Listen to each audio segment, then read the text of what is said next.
सरकारी खुर्चीची प्रतिष्ठा मोठी असते, मात्र जर कोणी सामान्य माणूस या खुर्चीवर बसून अधिकार गाजवू लागला तर छत्रपती संभाजीनगरमध्ये देखील असाच एक संतापजनक आणि तितकाच धक्कादायक प्रकार समोर आलाय। शहरातील सहदुय्यम निबंधक कार्यालयात शिरून साहेबांच्या खुर्चीवर बसून तोतयागिरी करणाऱ्या अबुलाल हाशमी नावाच्या व्यक्तीवर सिटी चौक पोलीस ठाण्यात गुन्हा दाखल करण्यात आलाय। केवळ खुर्चीवर बसणेच नाही तर या घटनेचा व्हिडिओ बनवून तो सोशल मीडियावर व्हायरल केल्यामुळे प्रशासकीय वर्तुळात मोठी खळबळ उडाली आहे। ही खळबळजनक घटना छत्रपती संभाजीनगरच्या सहदुय्यम निबंधक कार्यालय क्रमांक 2 मध्ये घडली आहे।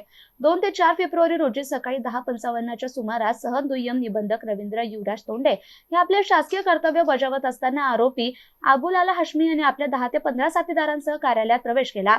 कोणताही अधिकार नसताना हाशमी थेट निबंधकाच्या शासकीय खुर्चीवर जाऊन बसला। इतकेच नाही तर त्याने आपणच अधिकारी असल्याचा बनाव केला आणि तेथे येणाऱ्या नागरिकांच्या रजिस्ट्रीबाबत चक्क संवाद साधला। या तोतयागिरीमुळे शासकीय कामात मोठा अडथळा निर्माण झाला।